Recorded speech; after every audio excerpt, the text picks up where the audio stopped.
Can an artist fall off if he never truly took off? That's a question of the ages, and the rap duo we're discussing today should give you, if not an answer to that question, then at least a better understanding of the concept. Geechi, Suede, and Sonny, Cheeba, most well known for their debut album, were unique in a sense that they blended cool and soulful jazz elements with rap to create a very relaxing form of hip-hop. After a fairly successful debut, Camp Lo dropped several more albums, enough to span the last 2 decades, and are still technically very active today, but never again were they able to recapture the success of the first time around. So without any further fuss, let's get into Camp Lo. What up guys, Ali here and welcome to Ali Talks Music. Add me on Instagram at Ali Talks Music as well. And don't forget to subscribe and hit the notification bell. Now let's get into the video.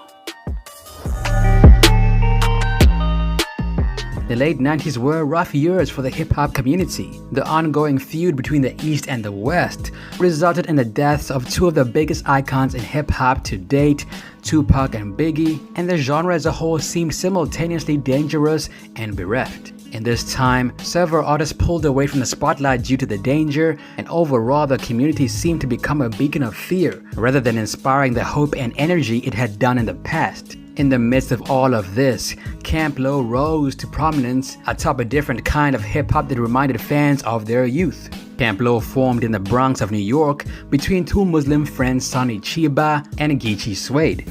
So we was gonna call ourselves CeeLo. And there was a dude in ATL named CeeLo. So we couldn't use that. So switched to C to Camp. And everything that you seldom see is Lo. So whatever you hear us do, you're not gonna hear nobody else do it. Chances are whatever we got on, most of the time you ain't gonna see somebody else rocking it. The rap duo, who initially went by the stage name Lost Boys, landed a signing with Profile Records and appeared for the first time around 1996 with their single, Coolie High. The single was for the soundtrack from The Great White Hype, starring the legendary Samuel L. Jackson, who looked old even then.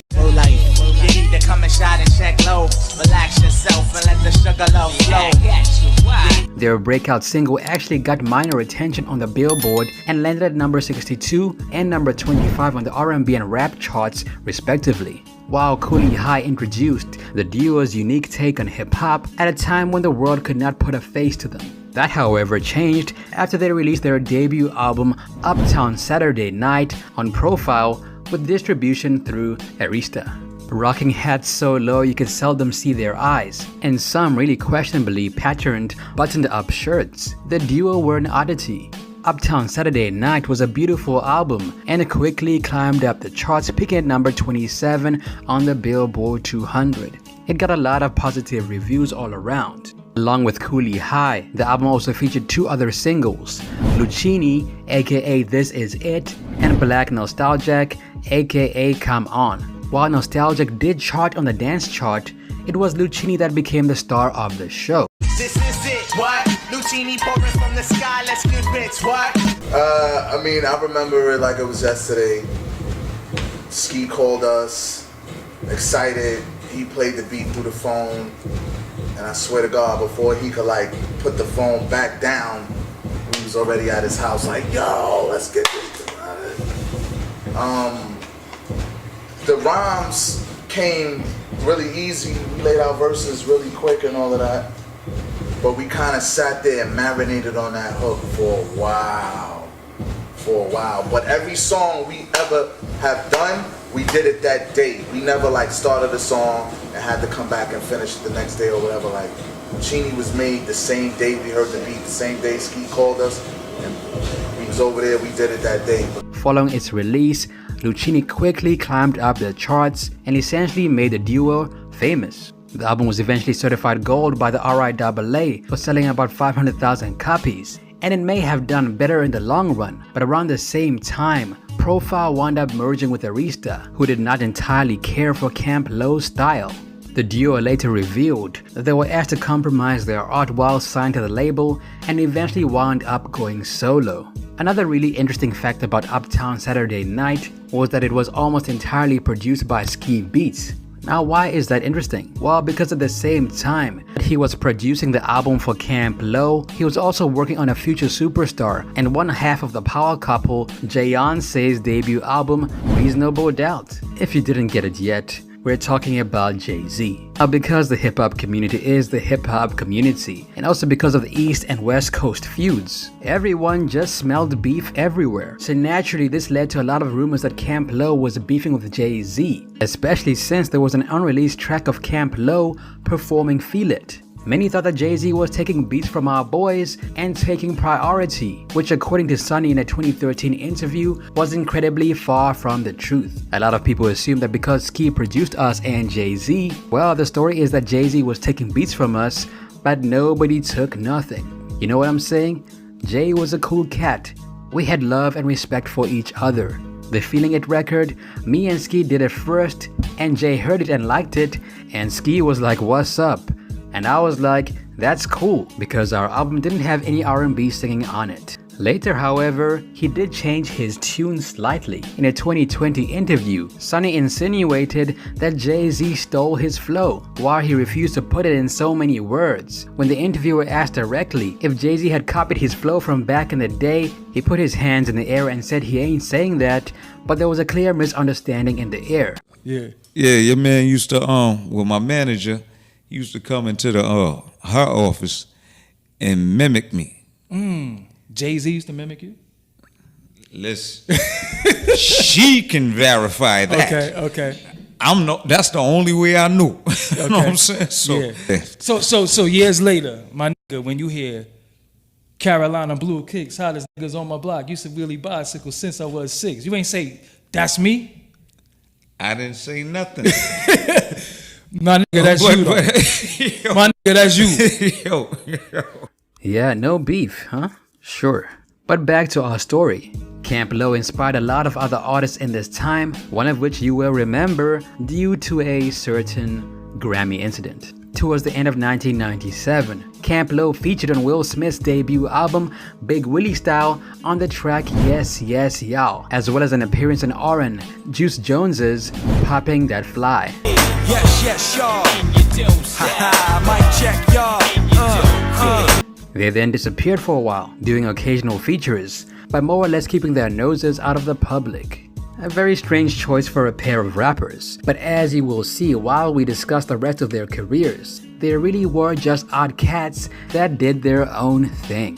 Around 1999, Sonny Cheeba attempted to go solo, dropping his debut album in the form of Sonny Cheeba Rocks the World. The project did not do very well and is still incredibly difficult to track down today. By 2001, they had founded their own label, Diamond Crook Records, and dropped their sophomore album independently through the label the following year. The album, titled Uptown's Let's Do It Again, was released 5 years after their debut and was a critical and commercial flop. 3 non-charting singles spawned from the album, including Glow, Gorilla Pimp, and How You Walking.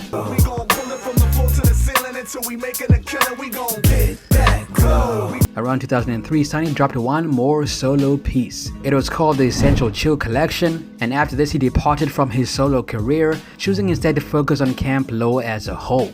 Despite their poor success with their first 2 albums, Camp Lo truly loved music and kept pushing, not for fame or wealth, but for true love of their art form. With that said, Camp Lo returned in 2007 with their 3rd album offering, once again independently. The album was titled Black Hollywood, spawning the titular single, as well as Soul Fever, and becoming their first album to miss the charts entirely.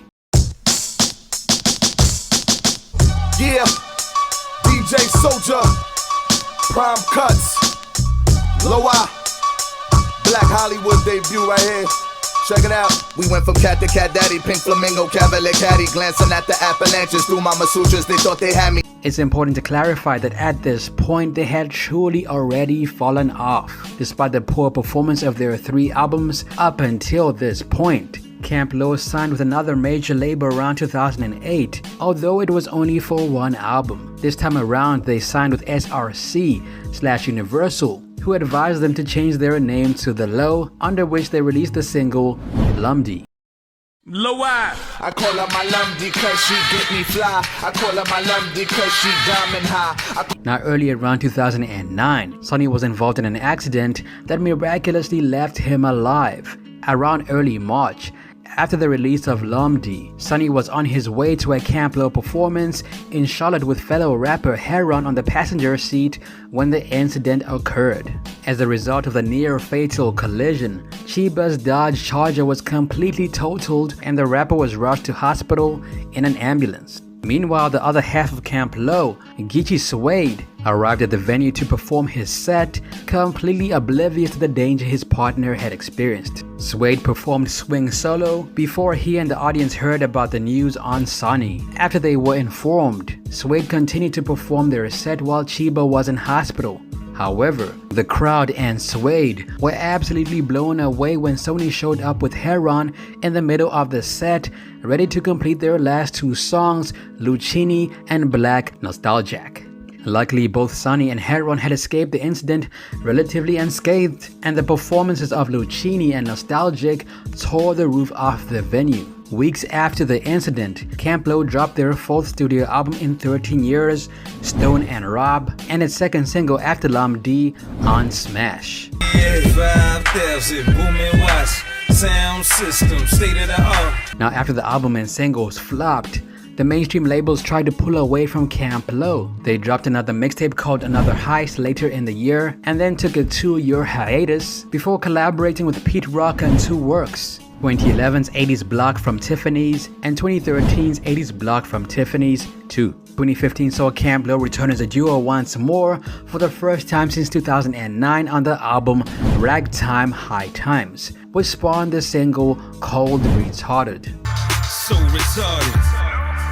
Cold retarded. Hey Captain, I'm holding random for ransom. Bowling ball pins hanging off my enchanted. Meanwhile, Geechi tried to go solo as well and went on to be slightly more successful than Sonny. He went on to drop several albums. In 2016, he dropped 0.9 Nightlife FM. When speaking on the album, he said the following: "It's like if we were at a radio station playing the music we want to hear and not what we feel like the people want to hear." Now, while this album was not truly successful, it came out in the same year as the 20th anniversary of Camp Lo's debut album, Uptown Saturday Night. Sonny and Geechi then decided to release their own original demo tape that first got them signed to Profile as an album.